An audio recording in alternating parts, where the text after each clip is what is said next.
नमस्कार, स्वागत आहे तुमचे आपल्या सीए मराठी न्यूज चॅनलवर। आज पुन्हा एकदा एक नवीन माहिती घेऊन तुमच्यासाठी सज्ज झालो आहोत। कामावर जाते म्हणून तरुणी घराबाहेर पडली, पण ती परतलीच नाही। आजीच्या घरात लटकलेल्या अवस्थेत आढळली आणि सगळ्यांच्या पायाखालची जमीन सरकली।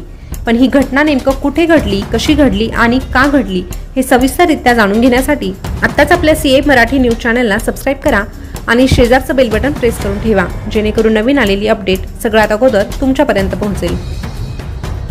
मुंबईच्या मालाड परिसरात मन हेलावून टाकणारी घटना समोर आली आहे। येथील एका 22 वर्षीय तरुणीने आपल्या जीवाचा दुर्दैवी शेवट केला आहे। पीडित तरुणी कामावर जात असल्याचं सांगून घराबाहेर पडली। यानंतर तिने आजीच्या घरी जाऊन आपलं जीवन संपवलं आहे। 22 वर्षाच्या तरुणीने अशा प्रकारे आपल्या आयुष्याचा शेवट केल्यानं परिसरात खळबळ उडाली आहे। या प्रकरणी मालवणी पोलिसांनी 28 वर्षीय तरुणावर गुन्हा दाखल केला आहे। पोलीस या घटनेचा तपास करत आहे। पोलिसांनी दिलेल्या माहितीनुसार सानिका असं आत्महत्या करणाऱ्या 22 वर्षीय तरुणीचं नाव आहे। ती मालाड परिसरात आई आणि मोठ्या भावासह राहते। तिचे मागील 4 वर्षांपासून याच परिसरात राहणाऱ्या जितेश नावाच्या तरुणासोबत प्रेम संबंध होते। त्याने पीडितेशी लग्न करण्याचा शब्द दिला होता, पण 4 वर्ष प्रेम संबंधात राहिल्यानंतर प्रियकर तरुणाने अखेरच्या क्षणी पीडितेला धोका दिला। महिनाभरापूर्वी त्याने गावी जात दुसऱ्याच एका तरुणीसोबत संसार थाटला। ही बाब समजल्यानंतर सानिका प्रचंड तणावात गेली। तिला नैराश्य आलं।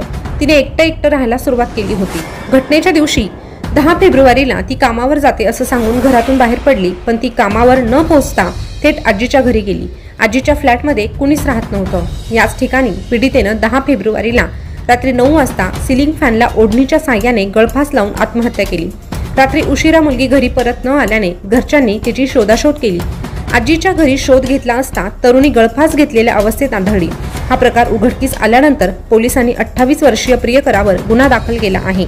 मालवणी पोलीस या घटनेचा पुढील तपास करत आहे। या दुर्दैवी घटनेबाबत तुमच्या काय प्रतिक्रिया आहे हे कमेंटद्वारे नक्की कळवा आणि अशाच नवीन ताज्या घडामोडी पाहण्यासाठी आपल्या सीए मराठी न्यूज चॅनलला सबस्क्राइब देखील आवर्जून करा। त्यासोबतच शेजारचं बेल बटन प्रेस करून ठेवा, जेणेकरून नवीन आलेली अपडेट सगळ्यात अगोदर तुमच्यापर्यंत पोहोचेल। धन्यवाद।